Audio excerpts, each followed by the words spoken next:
কিয়ামতের কঠিন ময়দানে মুসলমান মুমিনের আমল নামা ওজন হবে দুইবার, আর কাফিরদের আমল নামা ওজন হবে একবার। সর্বপ্রথম হাসরবাসী কাফের হোক মুমিন হোক সব যখন একসাথে থাকবে তখন মিজান দাঁড় করানো হবে। ওই মিজানের মধ্যে সবার আমল নামা উঠানো হবে। প্রথম হিসাব হবে ইমানের, কার ইমান আছে কার ইমান নাই, কার ইমান আছে কার ইমান নাই।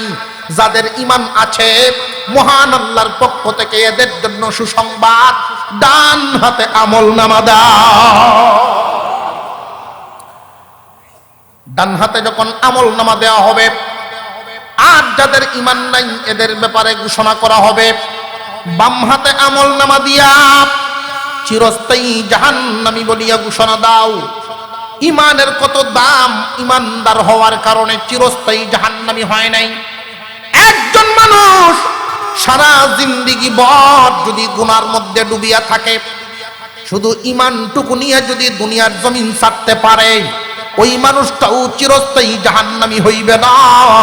আল্লাহ পাক রব্বুল আলামিন ইমানের বদৌলতে কোনো না কোনো সময় ওই ইমানদারকে আল্লাহ জাহান্নাম থেকে পবিত্র করিয়া 10টা দুনিয়ার সমান একটা জান্নাতের মালিক বানাইবে।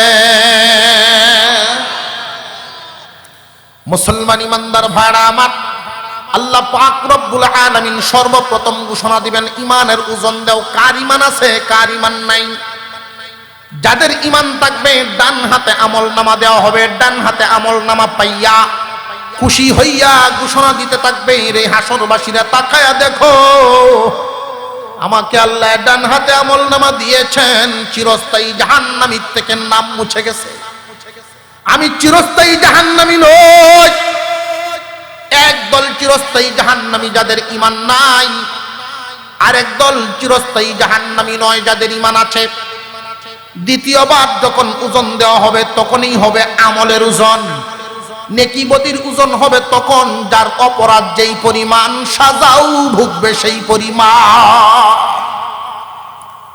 মুসলমান ইমানদার ভাইরা আমার, তাফসীরের কিতাবের মধ্যে বলা হয় মুসলমান 3 প্রকার। মুসলমান কয় প্রকার?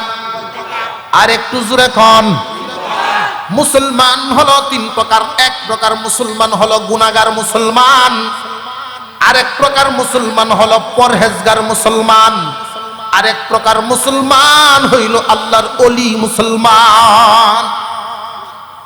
গুনাহগার মুসলমান, পরহেজগার মুসলমান, আল্লাহর ওলি মুসলমান।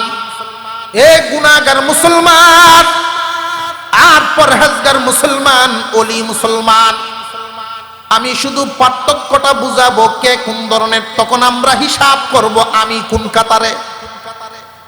গুনাহগার মুসলমান, পরহেজগার মুসলমান, ওলি মুসলমান। মুসলমান কয় প্রকার? আওয়াজ দিয়া বলেন, আরো জোরে। জোর হইছে না? শক্ত আছে। মুসলমান মুসলমান 3 প্রকার। এই 3 প্রকার মুসলমানের মরার হালত হইব 3 প্রকার। গুনাহগার মুসলমানের মৃত্যুর হালত হবে একরকম, পরহেজগার মুসলমানের মৃত্যুর হালত হবে একরকম, ওলি মুসলমানের মৃত্যুর হালত হবে আরেক রকম। কাফিরদের মরার সময় আল্লাহর পক্ষ থেকে কোনো সুসংবাদ নাই, এদেরকে দুঃসংবাদ দিয়ে দুনিয়ার থেকে বিদায় করা হবে। আর মুসলমান যারা আছেন 3 প্রকারের মুসলমান, এই 3 প্রকারের মুসলমানের জন্য 3 প্রকারের সুসংবাদ থাকবে।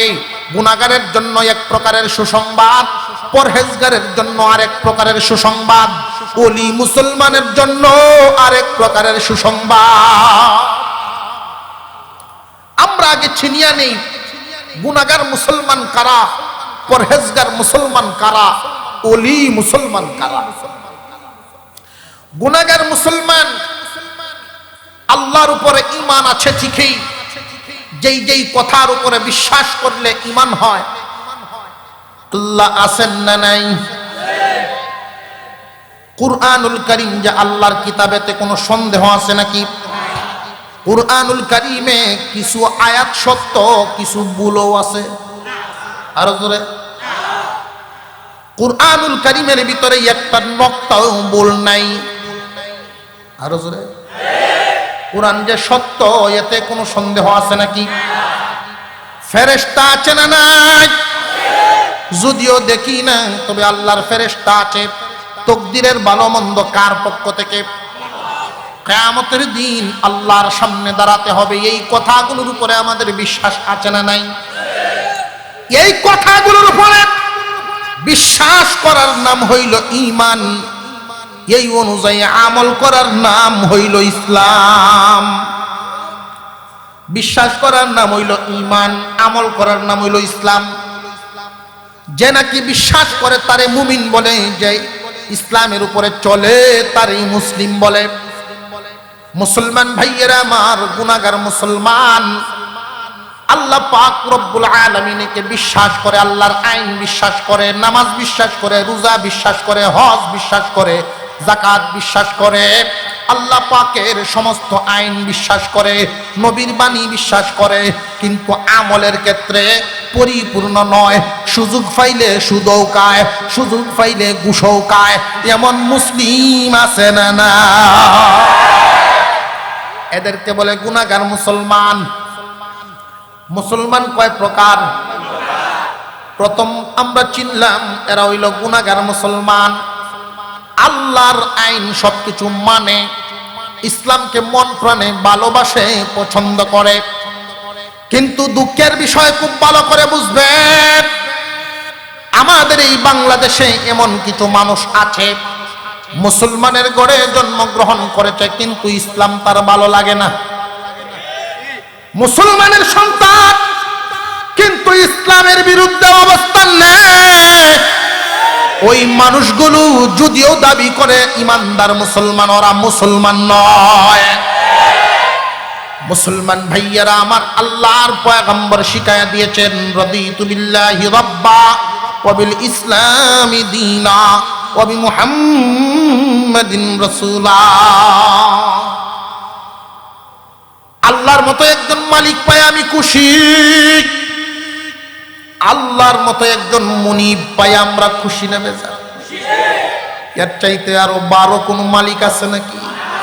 এর চাইতে ভালো, এর চাইতে দরদি, এর চাইতে দয়াবান কোন মালিক আরো আছে নাকি? আল্লাহ পাক রব্বুল আলামিন এমন দয়াবান, বান্দাকে নিজ কুদরতি হাত লাগায়া বানাইছেন। বান্দাকে দুনিয়াতে পাঠাইবার আগেই বান্দার উপযোগী সব ব্যবস্থা করে রাখছে। এই এলাকায় একজন সন্তান জন্মগ্রহণ করবে, সন্তান দুনিয়াতে আসে নাই, সন্তান এখনো মার গর্ভে আছে, কিন্তু সন্তানের যা যা প্রয়োজন, আল্লাহর বান্দার যা যা প্রয়োজন সব আগেই পাঠায়া দেন। বাচ্চাটা দুনিয়াতে ভূমিষ্ঠ হওয়ার পরে তার কাপড় চোপড় কি ফ্যাক্টরিতে আনতে হয় না, ফুলগাজি দোকানেই পাওয়া যায়। ফেরেশতা খাদিমের মাধ্যমে মহান মৌলাই করিম তার ব্যবহারের কাপড়গুলো এই দোকানে উঠায় রাখছে। বান্দা এখনো দুনিয়াতে আসে নাই, বান্দার রিজিক সব আল্লাহ ব্যবস্থা করে রেখেছেন। উনি হলেন আপনার মালিক। জবান খুলে আল্লাহর নাম উচ্চারণ করেন, বলেন আল্লাহু আকবার, আল্লাহু আকবার। আল্লাহ পাক রব্বুল আলামিন এমন একজন মালিক আমাদের আল্লাহ। আল্লাহর মতো মালিক পাই আমরা খুশি না বেজার? এই জন্য নবীজি শিখাইছেন, রাদিতু বিল্লাহি রাব্বা ওয়া বিল ইসলামি দীনা। ইসলামের মতো একটা দিন পাই আমি বড় খুশি, ইসলামের মতো ধর্ম পাই আমি খুশি। কিন্তু অনেক কপাল পুরা মুসলমান, আদম শুমারিতে যদি ওরা মুসলিম গণ্য, কিন্তু আল্লাহর নজরে ওরা মুসলমান নয়, যারা ইসলামের বিরুদ্ধে যায়। ইসলাম পালন করে না এক ব্যাপার, কিন্তু মনে প্রাণে বিশ্বাস করে কিন্তু পালন করে না। এই মানুষটা কাফির নয়, এই মানুষটা কাফির নয়, সে ফাসিক। ইসলাম বিশ্বাস করে, ইসলামকে ভালোবাসে, মোহাব্বত করে, কিন্তু পালন করে না, নামাজ ছুটে যায়, রোজা ছুটে যায়, এই মানুষটা কাফির নয়, ওই মানুষটা ফাসিক। কিন্তু জানিয়ে রাখবেন যে এই মানুষটা ইসলামের বিধিবিধান নিয়ে কটূক্তি করে, আল্লাহর পয়গম্বরের সুন্নাত নিয়ে কটূক্তি করে, আলেম উলামা নিয়ে কটূক্তি করে, ইসলামের বিরুদ্ধে অবস্থান নেয়। রাষ্ট্রীয় ধর্ম ইসলাম থাকলে গায়ে চুলকানি উঠে। জানবেন আদমশুমারিতে এই দলের মানুষগুলো, এই সমস্ত মানুষগুলো আদমশুমারিতে যদিও মুসলমান গণ্য, কিন্তু আল্লাহর নজরে ওরা মুসলমান নয়। মুসলমান ইমানদার ভাইরা আমার, জানিয়া রাখবেন, জানিয়া রাখবেন, আদা মুসলমানের চাইতে খারাপ বেঈমান বালা। কথা বুঝে আসতেছে? কারণ মুনাফিকের শাস্তি কাফিরের চেয়েও জঘন্য। মুনাফিকের শাস্তি কিন্তু কাফিরের চেয়েও জঘন্য। কাফিরদেরকে আমরা চিহ্নিত করতে পারি ওরা কাফের, কিন্তু আমাদের সমাজের মধ্যে মিশেই আমাদের সাথে চলে। আমাদের সাথে আত্মীয় স্বজন সূত্রের ভিতরে অনেক মানুষ থাকবে, নিজের স্বার্থের কারণে ইসলামের গলায় ছুরি লাগায়া দেয়। এই মানুষগুলোর ভিতরে কি পরিমাণ ঈমান আছে আপনারাই অনুমান করে নেন। মুসলমান ইমানদার ভাইরা আমার, ইসলামকে মহব্বত করে, ইসলামকে ভালোবাসে, মনে প্রাণে বিশ্বাস করে, কিন্তু পরিপূর্ণতার সাথে আমল করে না। হালালকে হালাল জানিয়ে হারামকে হারাম জানিয়ে জীবন যাপন করে না। সুবিধা যখন হয় তখন নামাজ পড়ে, অসুবিধায় হইলেই নামাজ পড়ে না। এমন মুসলমান জমিনে আছে না? না। সংখ্যায় কি কম না বেশি? আরো জোরে। ওরা গুনাহগার মুসলমান, কিন্তু যদি আপনি বলেন যে নামাজ পড়বা, আসো নামাজটা পড়ি, যদি কটূক্তি করে আপনাকে নিয়ে যে নামাজ লাগে না, লাগে না বলতে দেরি, কাফের হইতে দেরি নাই। জানিয়া রাখবেন, দাড়ি টুপি নিয়ে যদি কেউ কটূক্তি করে, আলেম উলামা নিয়ে কটূক্তি করলে ভাই নামাজ কালামের নেকি নষ্ট হয়ে যায়। মুসলমান ইমানদার ভাইয়ারা আমার, গুনাহগার মুসলমান মনে প্রাণে বিশ্বাস করে, কিন্তু আমলে ঘাটতি আছে। এরা গুনাহগার মুসলমান মোটামুটি চিনা যাইছে, চিনা গেছে। 2 নাম্বার পরহেজগার মুসলমান। পরহেজগার মুসলমান হইল তারা সারা জিন্দিগি বর হালালকে হালাল জানিয়া হারামকে হারাম জানিয়া জীবন যাপন করিয়াছে। জীবনে কোনোদিন ইচ্ছাকৃতভাবে একটা টাকাও হারাম লাইনে উপার্জন করে না। না খায়া থাকবে তবু হারাম পথে চলে না। আল্লাহ পাক নিষেধ করেছেন এমন লাইনে কদম বাড়াবে না। প্রয়োজনে না খায়া থাকবে, কষ্ট করবে, টিন শেডের মধ্যে ঘুমাইবে, বিল্ডিং এর স্বপ্ন দেখবে না। মাটির ফ্লোরের মধ্যে ঘুমাইবে, পাকার চিন্তা করবে না। ওই মানুষগুলো হালাল উপার্জন করিয়া খানা খাইবে, অল্পে মুঠা বাথে মুঠা কাপড়ে জীবন যাপন করবে। জীবনে কোনোদিন হারাম পথে উপার্জন করবে না, কারণ আল্লাহ নারাজ হয়। জীবনে কোনোদিন আল্লাহর আদেশ করা বিধিবিধান সে ছাড়বে না।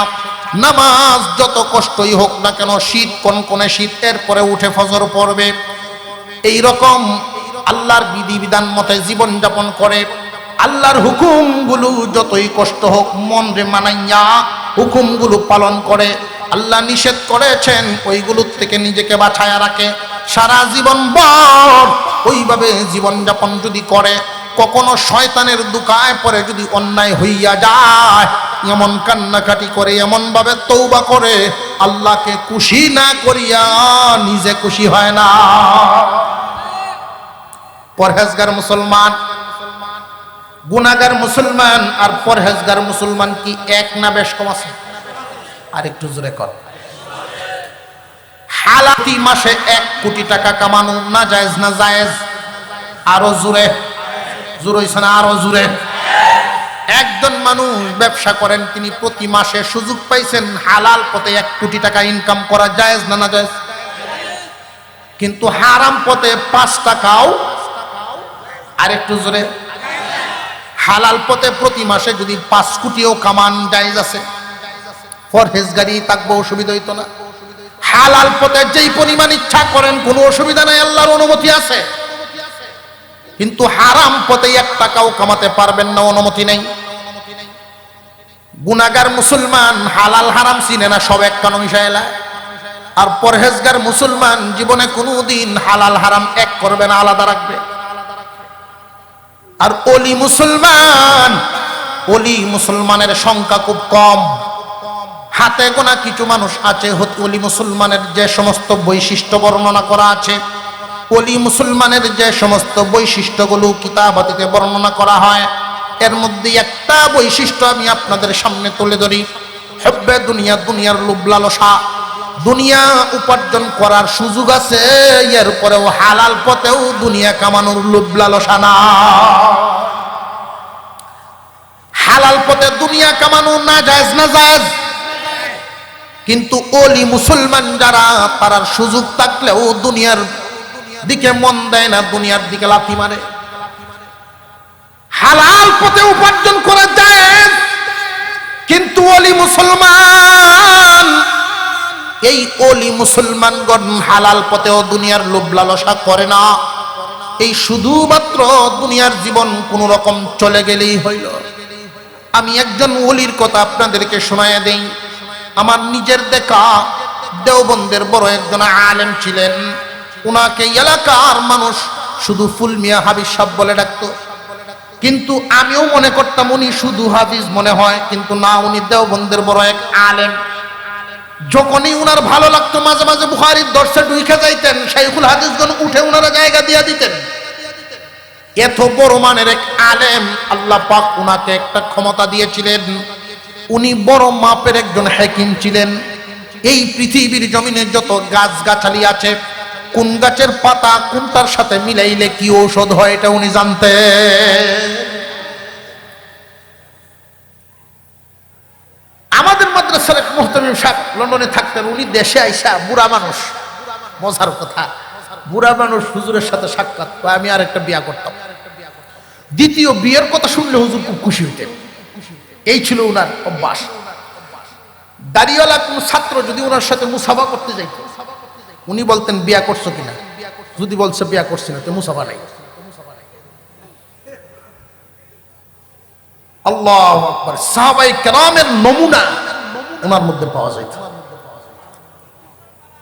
হামদর্দ কোম্পানির লোকের আসছে ওনার কাছে, বলছে হুজুর আপনি শুধু বইলা দিবেন কোন পাতাটা কোনটার সাথে মিলাইতাম। উনি এত বড় একজন হাকিম, আমাদের মতো সব আসছেন, এসে বলছেন যে আমি একটা বিবাহ করব। বয়স এই সময় 80-র কাছাকাছি, 78 বয়স। যদি কই বিয়া করবো, হাসতো না লইয়া মানুষ। অনেক মুরব্বীরা হাসতেছে দেখা যায়। হুজুর খুব খুশি হয়েছেন, বলছেন যে আমি মাত্র 2টা ট্যাবলেট বানায় দিই। 22 বছরের যুবক হয়েছে। কেমন পাগল এই লোকের জন্য মানুষ এবার বুঝে।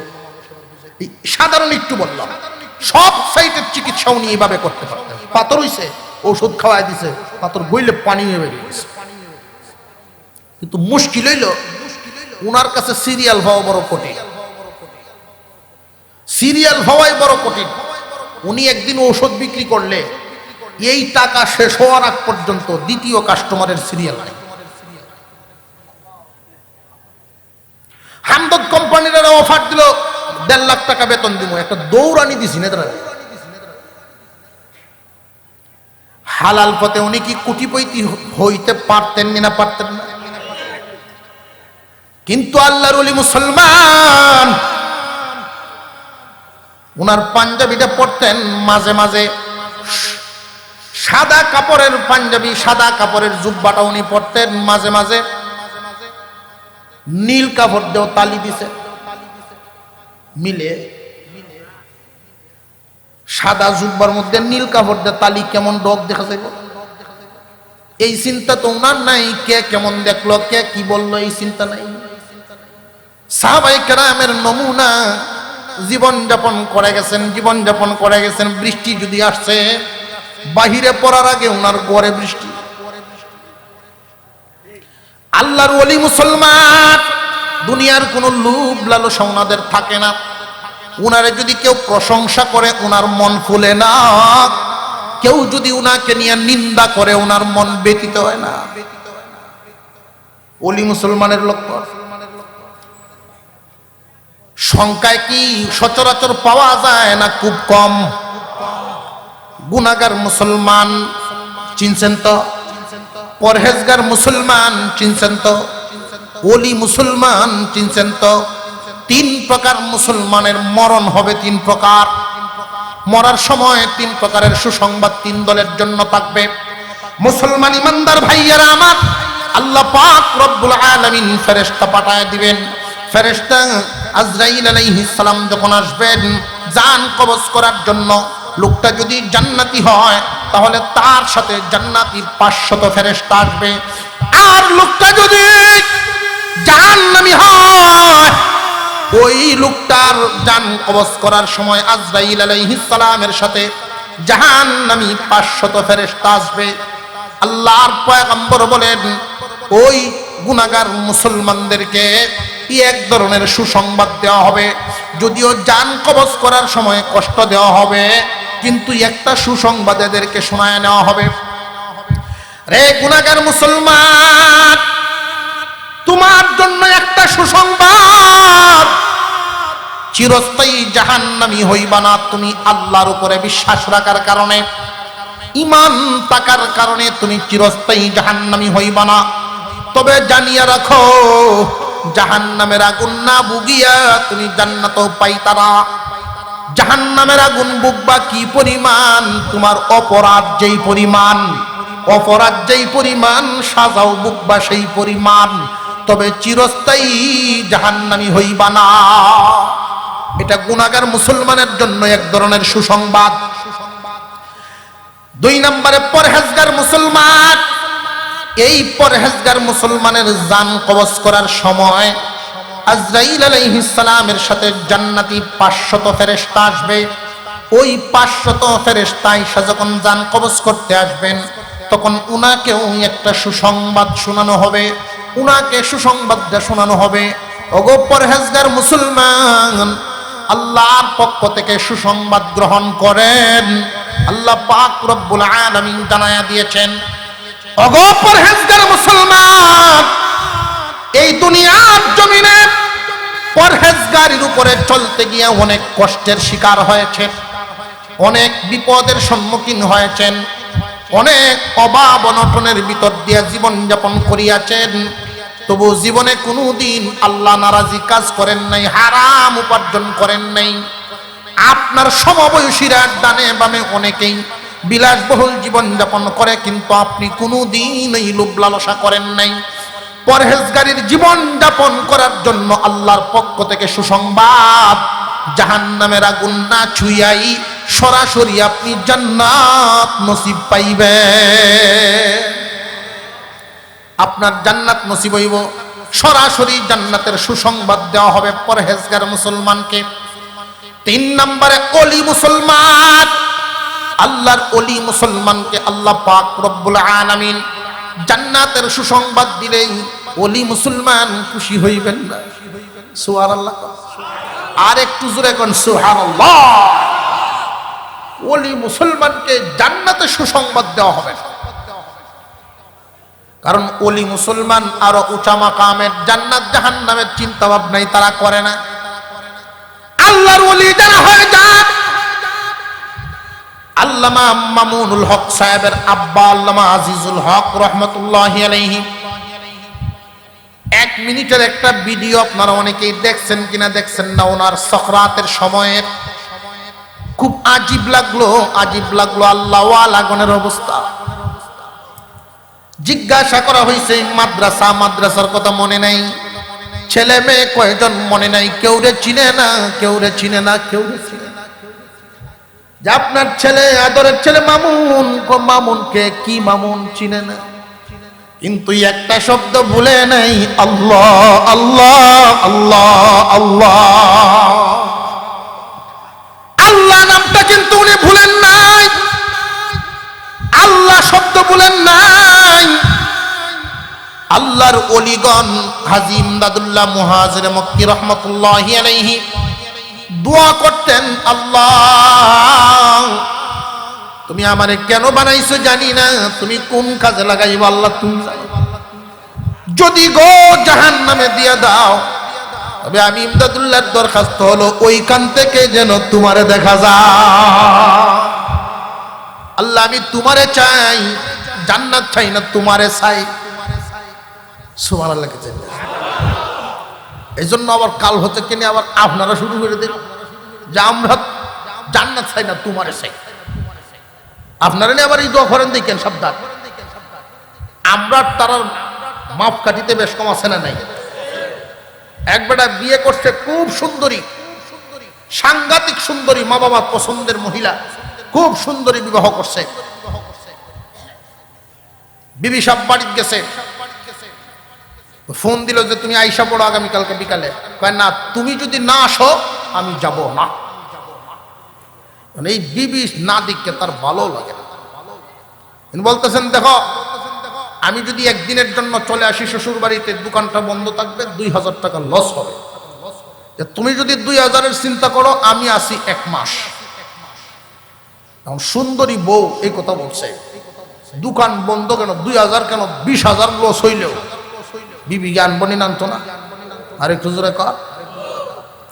আরেকবারের বউ কালো কুটকুটে, কুসকুসা কালা, পছন্দ না। তখন এই বেটির কথা শুনিয়া দেখছে যে তুমি না আইলে আমি যাইতাম না। এই কথা শোনার পরেই দেখা যায় দোকান বন্ধ করে স্বামী আয় ভরছে। তাহলে আমিও আমার জামাইয়ের সাথে এই কথাই। তার জামাই যখন ফোন দিছে আমার নেওয়া, তুমি আসবা না, যে তুমি আইসা যদি নেওতে যাব, তুমি যদি না আসো আমি যাব না। জামাই কয় আল্লাহ আমারে বাঁচাইছে, তুই না আইলে বাল্লা। কথা বুঝাইতেছে? দুইটা কি সমান? আপনারা জ্ঞানী আবার এই দোয়া শুরু করে দেন, আল্লাহ জান্নাত চাই না। আমরা দরজা তাদের দরজা সমান নয়, এই জন্য অবস্থাও কিন্তু সমান না। আল্লাহর ওলিগণকে আল্লাহ পাক ইন্তেকালের সময় একটা সুসংবাদ দিবেন। কিসের সুসংবাদ? ইয়া আইয়াতুহান নাফসুল মুতমাইন্নাহ ইরজিই ইলা রাব্বিকি রাদিয়াতাম মারদিয়া ফাদখুলি ফি ইবাদি ওয়াদখুলি জান্নাতি। জান্নাতের 500 ফেরেশতা যে আসবেন, তারা এই আয়াত তিলাওয়াত করবেন উঁচা উঁচা আওয়াজে। এই আয়াত পড়তে থাকবেন আর উনাকে শোনাইতে থাকবেন, উনি শুনতে থাকবেন, জান্নাতটা দেখাইতে থাকবে। আর কানের মধ্যে সুসংবাদ দেওয়া হবে, আল্লাহ পাক রব্বুল আলামিন আমাদেরকে পাঠাইছেন, চলেন চলেন হে প্রশান্ত হৃদয়, প্রশান্ত রূহ, প্রশান্ত আত্মা, তুমি বাহির হয়ে যাও। কোথায় যাব? ইলা রাব্বিকি রাদিয়াতাম মারদিয়া, আল্লাহর দিকে যাইবা এমন অবস্থায় আল্লাহ তোমার প্রতি খুশি, তুমিও আল্লাহর প্রতি খুশি। এমন হালতে তুমি বাহির হইবা, আল্লাহর সাথে দেখা হইব।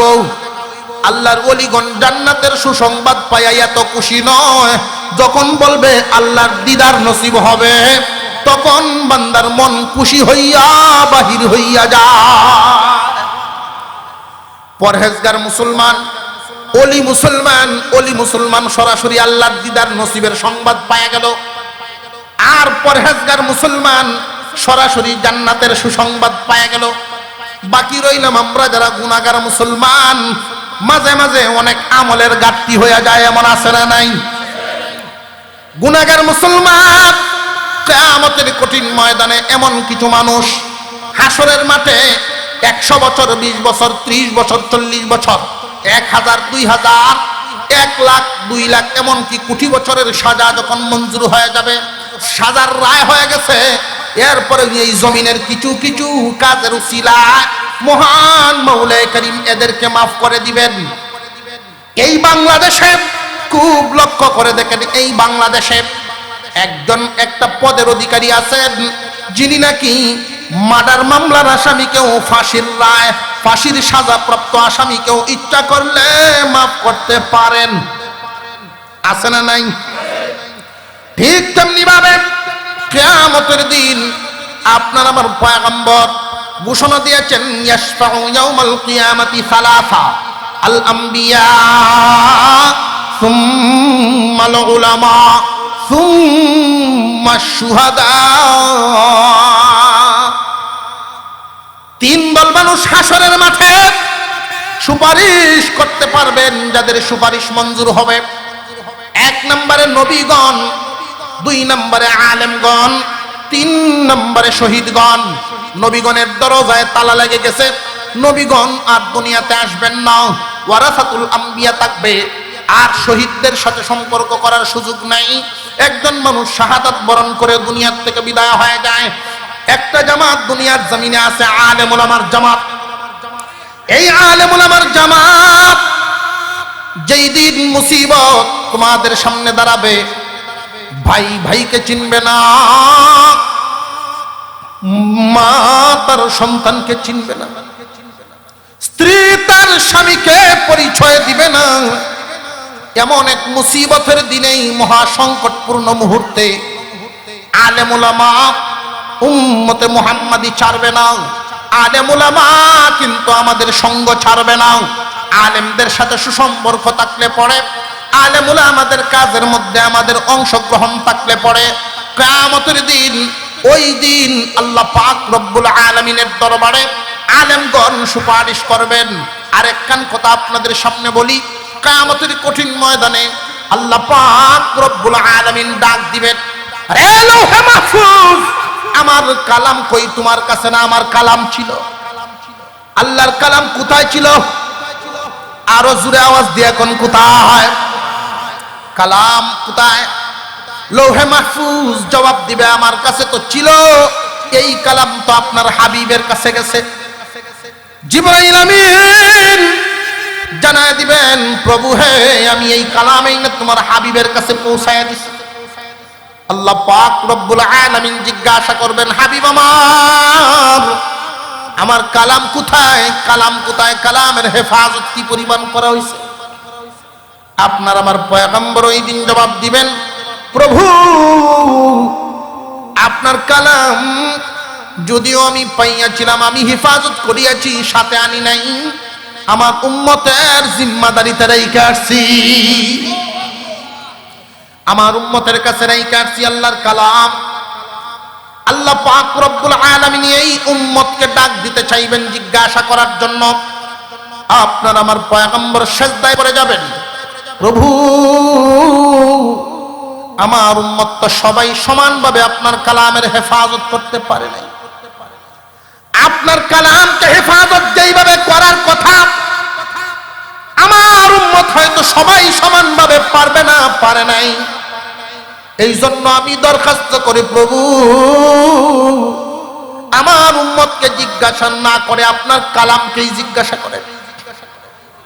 আল্লাহ পাক রব্বুল আলামিন ওই দিন আল্লাহর কালামকে জিজ্ঞাসা করবেন, উম্মতে মুহাম্মাদি, আমার হাবিবের উম্মত তোমার কি পরিমাণ হেফাজত করছে, কি পরিমাণ হেফাজত করছে? ওই দিন আল্লাহর কালাম জবাব দিবে। হাদিস শরীফে আসিয়াছে, আল্লাহর কালাম যেই যেই জবাব দিবেন, আল্লাহর কালাম যেই কথাগুলো বলবে, এমনকি কুরআনুল কারীম আল্লাহর সাথে এক ধরনের ঝগড়া শুরু করে দিবেন, ঝগড়া শুরু করে দিবেন। বলেন আল্লাহু আকবার। আল্লাহর কালাম বলবে, আল্লাহ আমাকে হেফাজত করার জন্য তোমার জমিনের একদল বান্দা নিজের বাপ দাদার রেখে যাওয়া জমিন আমার হেফাজতের ঘরের জন্য দান করে দিছিল। নিজের জমা জমি করে নাই, বাড়ি ঘর বানাই নাই, আমার হেফাজতের কাজের জন্যই জায়গা দিয়ে দিছিল।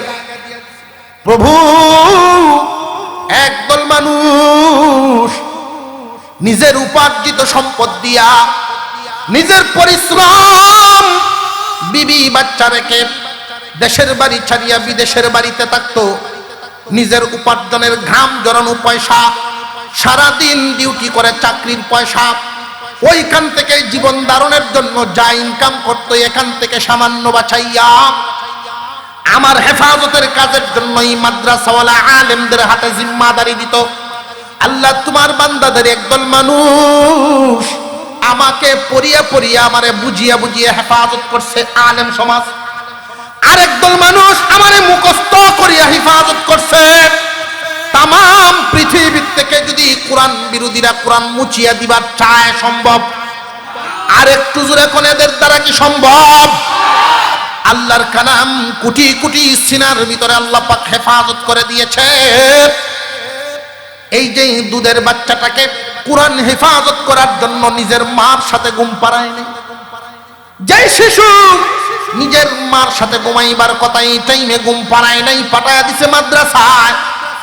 আর বাবা গাঠটিটা মাথায় নিয়ে, বিডিং পত্র মাথায় নিয়ে বাচ্চাটারে আঙুলে দড়িয়ে দুনিয়া মাদ্রাসায় ভর্তি করে দিয়েছে।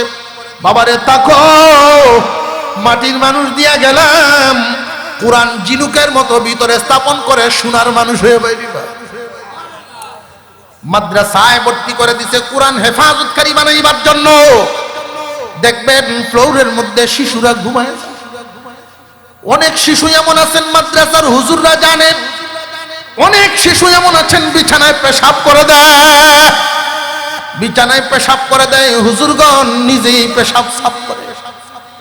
আল্লাহর কালাম ওই দিন বলবে, আল্লাহ একদল মানুষ আমারে মুখস্থ করে আমার হেফাজত করছে, আর একদল মানুষ আমারে বুঝিয়া মুখস্থ করিয়া ব্যাখ্যা বিশ্লেষণ জানিয়া বুঝিয়া হেফাজত করছে, আর একদল মানুষ আমার বিরুদ্ধে কথা বললে জমিনে স্লোগান দিত, কোরআন বিরোধী কোনো আওয়াজ আসলে আলেম সমাজ যখন ডাক দেন তখন রাস্তাঘাটে কোরআন হেফাজতের স্লোগান দিয়ে তারা হেফাজতের কাজ করছে। একদল মানুষ নিজেদের সম্পদ, নিজেদের উপার্জিত টাকা পয়সা দিয়ে সহযোগিতা করছে, আমার হেফাজতের কাজ করছে।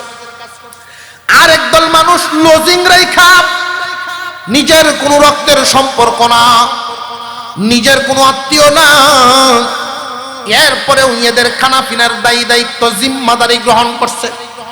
আল্লাহ একটাই কারণ, এই কোরআনের সম্পর্কের কারণে, এই কোরআনের সম্পর্কের কারণেই আমার সাথেই, আমি কালামের কারণে ওরা এখানে জড়িত হইতো, সম্পর্ক রাখতো। নিজের সব আল্লাহ সব কুরবানি দিয়া দিছে আমার হেফাজতের জন্য। যারা হাত বাড়ায় দিত, প্রভু গো এইভাবে তোমার উম্মত আমার হেফাজত, তোমার বান্দারা আমার হেফাজত করছে, হাবিবের উম্মত আমার হেফাজত করছে, আমি কালাম তোমার কাছে আমি দরখাস্ত করতেছি, যে কোনো ভাবে একদল মানুষ কোরআন পড়ায়া হেফাজত করছে, একদল মানুষ কোরআন পড়িয়া কোরআন হেফাজত করছে, আর একদল মানুষ পড়ানোর ব্যবস্থা করিয়া দিয়ে হেফাজত করছে, আর একদল মানুষ জমিনে কোরআনকে মহব্বত করিয়া হেফাজত করছে। আল্লাহ তোমার কাছে দরখাস্ত করি, আমার হেফাজতকারী যে সমস্ত মানুষ, এদের কাউকে তুমি জাহান্নামে দিবা না। আল্লাহ পাক জানায় দিবেন, ওরা তো অনেক গুনাহগার মুসলমান। এই যে অনেক গুনাহগার মুসলমান, 100 বছর 1000 বছর সাজা হয়ে গেছে, আল্লাহর কালামের সাথে সম্পৃক্ত থাকতে রাজি আছেন? আল্লাহর কালামের সাথে সম্পর্ক রাখতে রাজি আছেন? ওই দিন কপাল খুলবে, ওই দিন বুঝবেন কালামের সম্পর্কের কি দাম। আল্লাহর কালাম ওই দিন বলবে, আল্লাহ তোমার ওলিগণ সরাসরি জান্নাত পাইছে, তোমার দিদারের সংবাদ পাইছে, আর পরহেজগার মুসলমানেরা সরাসরি তো জান্নাতি হয়ে গেল। আল্লাহ এই যে গুনাহগার মুসলমান, যদিও এদের অনেক আমলের কমতি আছে, কিন্তু আমি কালামের হেফাজত করার কারণে আমি আজকে সুপারিশে দাঁড়ায় গেছি। আল্লাহ আমি এদের পক্ষে সুপারিশ করতেছি, এদেরকে মাফ করে দাও। আল্লাহর সাথে আল্লাহর কালামের তর্কাতর্কি শুরু হয়ে যাবে। বলেন আল্লাহু আকবার, আরো জোরে বলেন আল্লাহু আকবার। আল্লাহর কালামের তর্কাতর্কি শুরু হয়ে যাবে, আল্লাহ মাফ করে দাও, মাফ করে দাও, মাফ করে দাও। আল্লাহ বলবেন ওরা নামাজ পড়ে নাই, অনেকেই রোজাও রাখে নাই, সুদ ঘুষ নেয়, অন্যায় অনেক কাজ করছে। আল্লাহ পাক রব্বুল আলামিনের দরবারে এই কোরআনের খাদেমদের জন্য আল্লাহর কালাম ওই দিন সুপারিশ করবে, আল্লাহ মাফ করবানি, মাফ করবানি। আল্লাহ যদি এদেরকে মাফ না করো, আমি যে তোমার কালাম এটা অস্বীকার করো দেখি, আমি যে তোমার কালাম এটা অস্বীকার করো। আল্লাহ পাক বলবেন অস্বীকার তো করা যাবে না, তুমি আমার কালাম তাহলে মঞ্জুর করো। মহান আল্লাহ ওই দিন জানায় দিবেন, রে গুনাহগারের দল, আমি তোদেরকে কত নিয়ামত দিছিলাম, এর পরেও তোরা পরিপূর্ণভাবে আমার হুকুম মানুষ নাই। কিন্তু একটা গুণ তোদের মধ্যে ছিল, আমার কালামের মহব্বত তোদের দিলের ভিতরে ছিল। এই মহব্বত থাকার কারণে সুপারিশ মঞ্জুর করে তোদেরকে মাফ করিয়া দিলাম। আল্লাহর কালামের সুপারিশ পাইতে রাজি আছেন? আল্লাহ পাক এই সুপারিশ আমাদের নসিব করে দেন। আমরা কারা কারা চাই? আল্লাহু আকবার।